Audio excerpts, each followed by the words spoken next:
Welcome to the Madison Miller Podcast. Today is Tuesday, November 10th, 2020. We got a busy show for you today.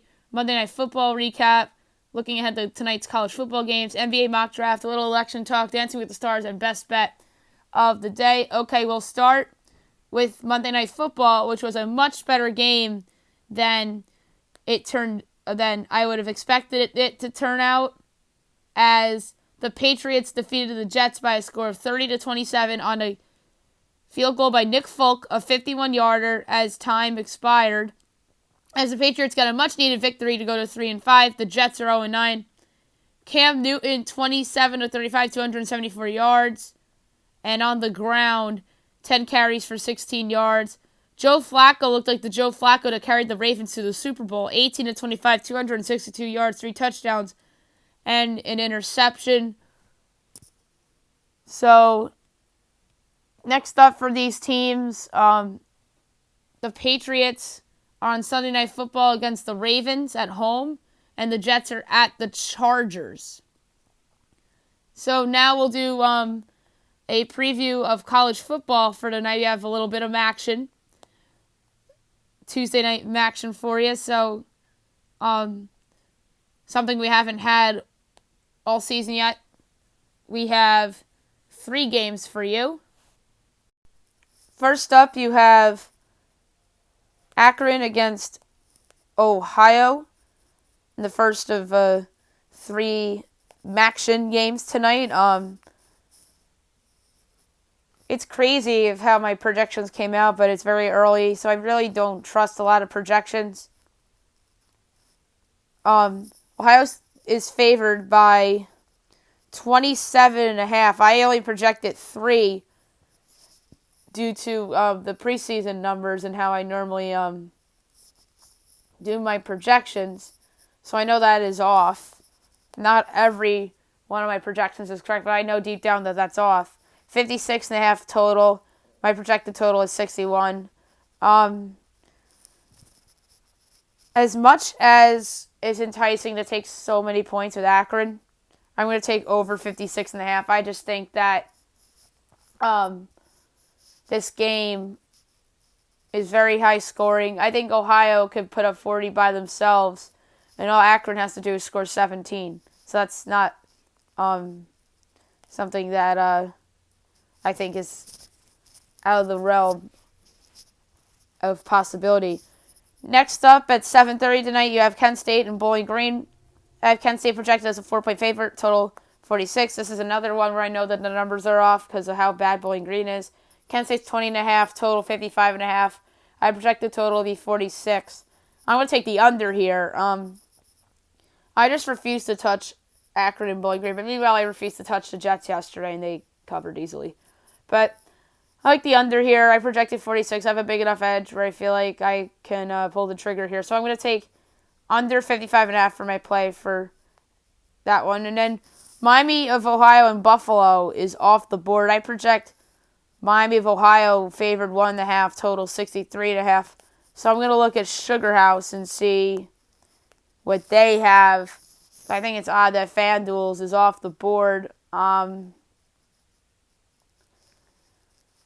So Buffalo, they have Sugar House as a 10-point favorite, total 57. I'm taking Miami of Ohio in the points. I think they can win the game straight up. So give me Miami of Ohio plus 1.5. And I don't know if they'll actually win straight up, but I know that this is going to be a close game. Buffalo's very good, but so is Miami of Ohio. Miami of Ohio is one of the better teams in the MAC. I don't think is getting enough credit. So give me Miami of Ohio plus the 10 here to keep the game with Buffalo very close. Now I'm going to do my NBA mock draft. I'm going to be doing these a lot because the draft is in 8 days from now.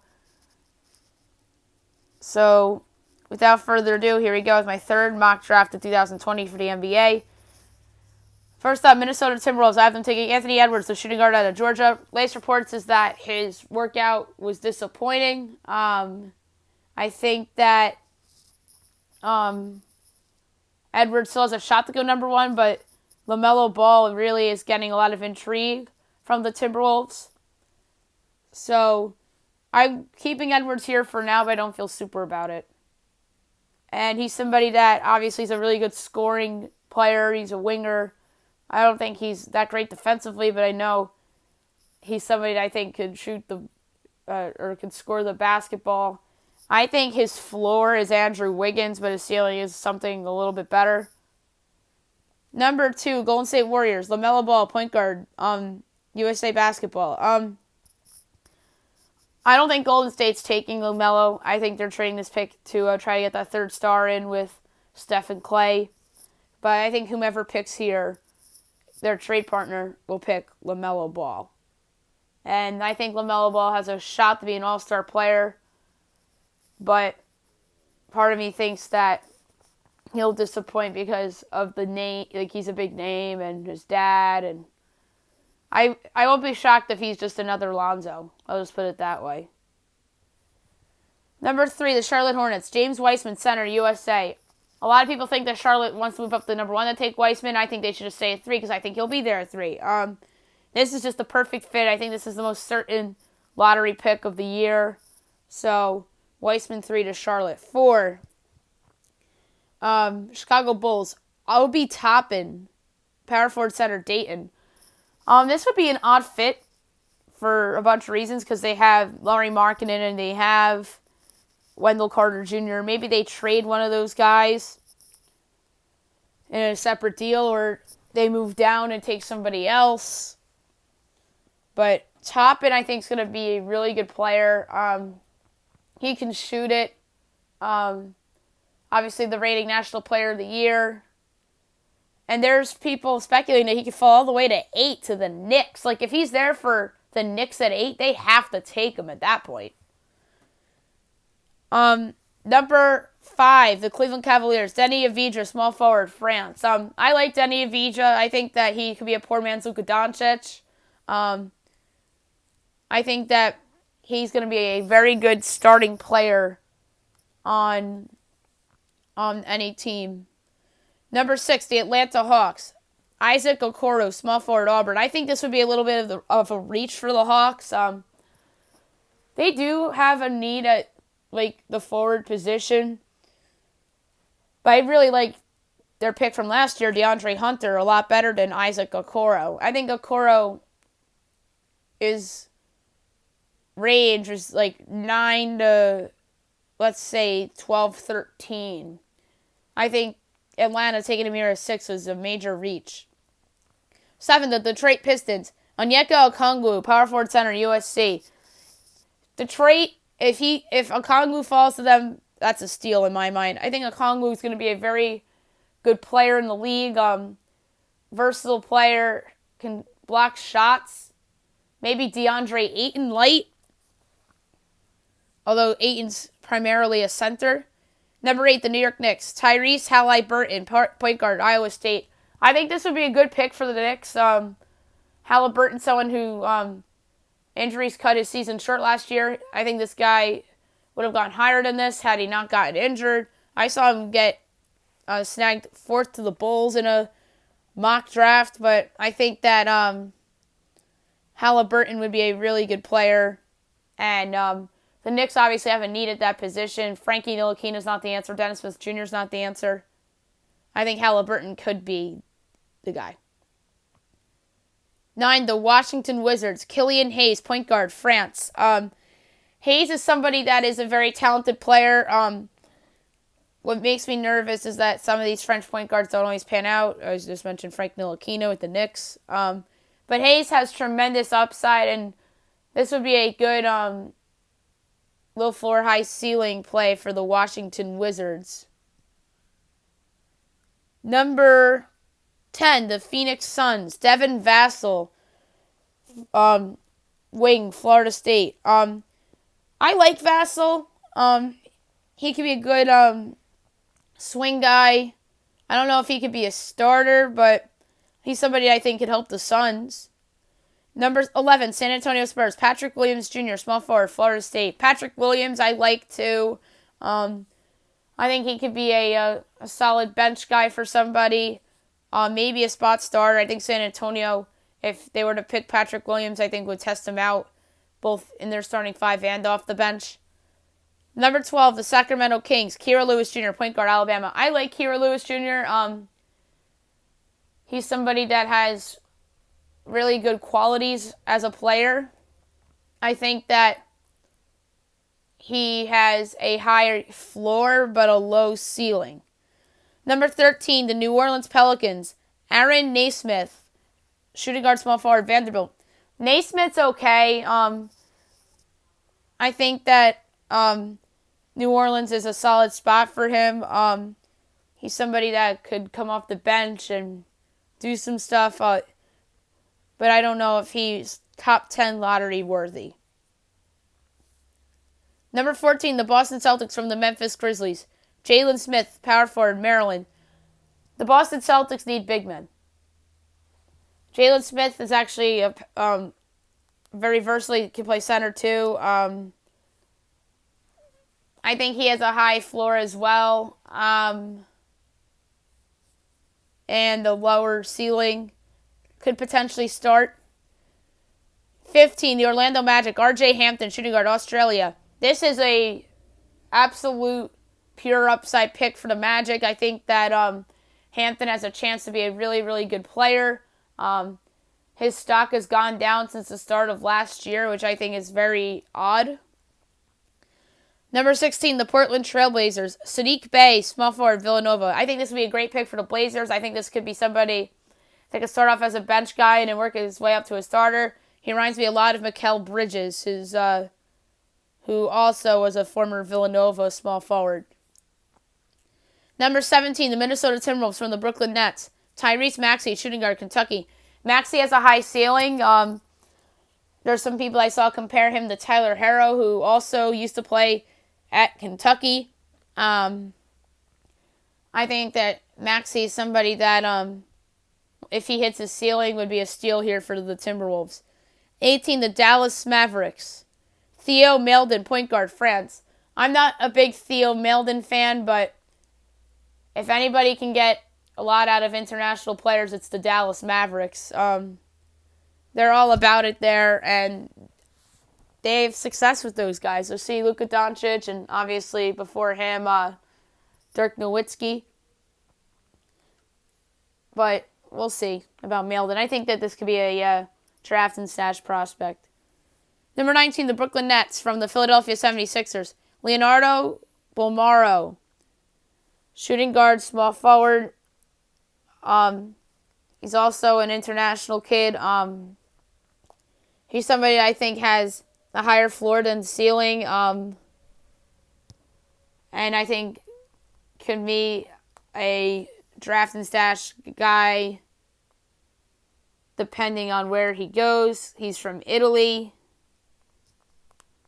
And he's one of the better Italian basketball players over the last couple years that have broke through. Number 20, the Miami Heat, Zeke Naji, power forward, center, Arizona. I like Naji a lot. I think this guy could play. I could see him as a very energetic player off the bench, a la Montrezl Harrell. Number 21, the Philadelphia 76ers from the Oklahoma City Thunder, Cole Anthony, point guard, North Carolina. This is another pure upside play. I think Anthony should go higher than this. If he never gotten hurt, he would have been a top 5 pick in this draft. So this is a pure upside play for the 76ers. And then you put Ben Simmons.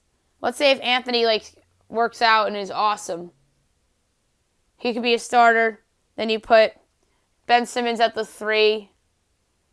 And that really does screw a lot of things up.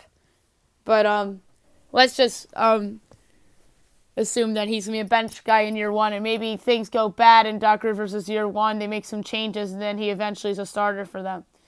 22, the Denver Nuggets from the Houston Rockets, Tyrell Terry, point guard, Stanford. Terry, I think, is somebody with the low ceiling but a high floor. Helped the Stanford Cardinal overachieve last year. Number 23, the Utah Jazz, Nico Mannion, point guard, Arizona. Mannion, I think, could be a heat check point guard off the bench and could help a contender. 24, the Milwaukee Bucks from the Indiana Pacers. Jaden McDaniels, forward, Washington. He's a combo forward. He really underachieved along with his team in college. Maybe he finds it in the NBA and turns into a player for the Bucks. Number 25, the Oklahoma City Thunder from the Denver Nuggets. Josh Green, shooting guard, Arizona. I feel like everybody and their brother has Josh Green to the Thunder. Josh Green, I think, could be a heat check guy. Could shoot the 3-ball, maybe develop into a starter. Like Danny Green. But a poor man's version.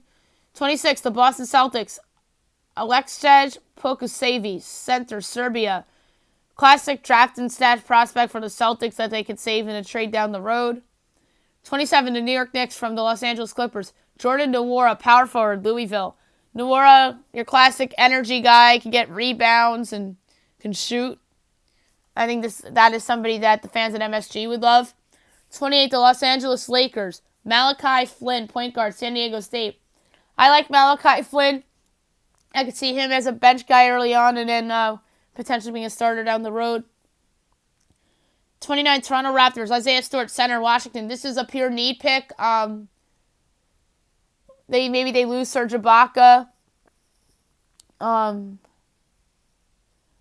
And you have Isaiah Stewart and you lose Marc Gasol too.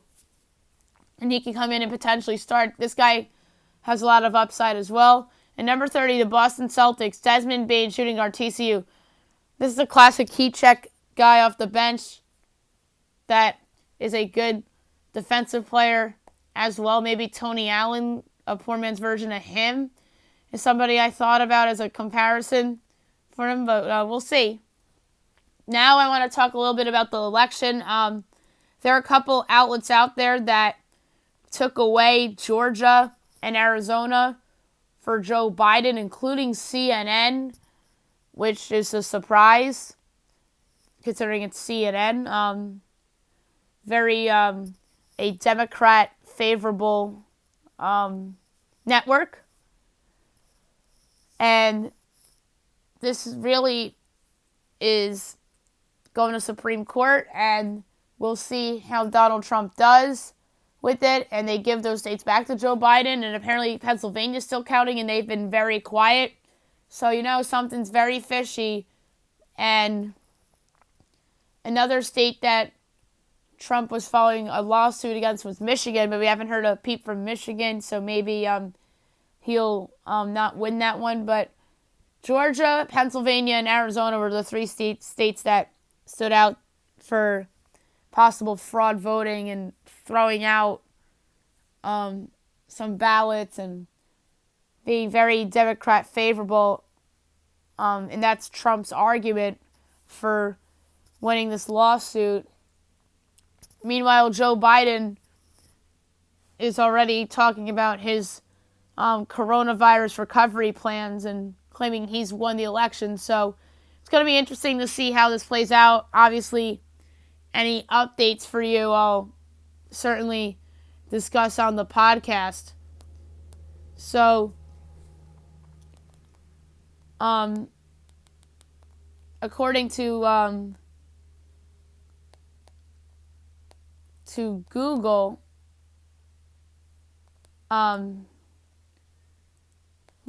Google still hasn't taken down the 290 from Biden, but Georgia was 16, so 290 minus 16 is 274, and Arizona, take that away, that's down to 263. But meanwhile, there are some people saying 259. So they must have taken off another state for Joe Biden.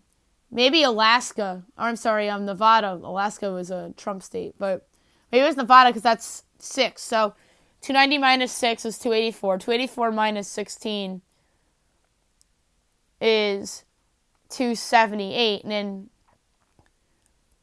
278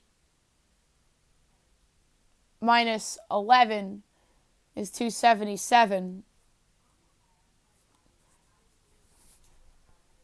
But still, I'm bad at math, so let's redo that. So I'm gonna do my calculator now. 290 minus 16 is 274. Minus 6 is 268. And minus 11 is 257. But some outlets are saying 259, so maybe they're counting some electoral votes and others not. Arizona is 98% reporting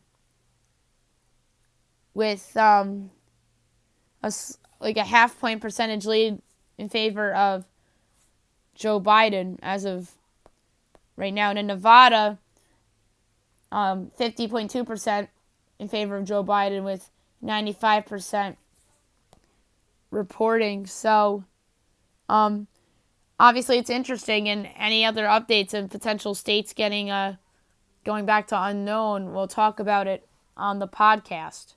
Now I want to recap last night's episode of Dancing with the Stars. They voted another pair off last night, as they do every week. And the theme of this week was Icons Night.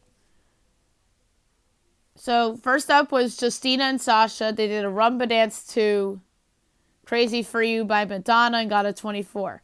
Nelly and Daniela did a jazz dance to California Love by Tupac featuring Dr. Dre and Roger Troutman and got a 24. AJ and Cheryl did a Vinette's Waltz dance to Somebody to Love by Queen and got a 23. Caitlin and Artem did an Argentine tango dance to Toxic by Britney Spears and got a perfect score. Johnny and Britt did a quick step dance to Valerie by Amy Whitehouse featuring Mark Ronson and got a perfect score. Sky and Alan did a Paso Doble to If by Janet Jackson and got a 27. And Nev and Jenna did a jive dance to Saturday Night's All Right for Fighting by Elton John and got a 27. And then there was a dance-off. Justina and Sasha and Caitlin and Artem did a cha-cha-cha dance-off to Telephone by Lady Gaga featuring Beyonce. And the winner was Justina and Sasha. Sky and Alan and Nelly and Daniela did a salsa dance to The Cup of Life by Ricky Martin, and the winners were Sky and Alan. And AJ and Cheryl and Johnny and Britt did a jive dance to Wake Me Up Before You Go Go by Wham, and AJ and Cheryl got the 2 points. And the pair that was eliminated last night was unfortunately AJ McLean and Cheryl Hines. They had a good run on the show, and ultimately they were the lowest score and they were the least impressive, although they won the dance-off. So despite winning the dance-off, they got eliminated. And then Tony Oli voted to save Johnny and Britt. Howe voted to save AJ and Cheryl, and Inaba voted to save Johnny and Britt. But that's what it ultimately came down to. Johnny Weir and his partner, Britt Stewart, wound up getting saved by the judges, and that was a big part of why they're still standing in the competition. So, obviously next week is going to be interesting. And we are down to 6 couples left this season. And now my best bet of the day, brought to you by Sugar House. New sponsor or website for the best bet this week, or for today at least. I'm going to go with Miami of Ohio today, getting the 10 against Buffalo. I just think that game is a lot closer than that, and I don't think Buffalo is that good. So I'm going to take Miami of Ohio down to 9.5. I still would take that. So give me Miami of Ohio getting 9.5. I just don't see how the this is a double-digit win for either side. So give me Miami of Ohio plus 9.5 against Buffalo. So that's it for today. Short show. We'll be back tomorrow recapping the Maction games. Maybe we'll do another NBA mock draft. We'll see. NFL power rankings. We'll preview tomorrow night's episode of The Masked Singer and talk about all the contestants that are left and any other news that breaks in the world of sports or pop culture. I'll have it for you too. I hope you guys have a great day, everyone.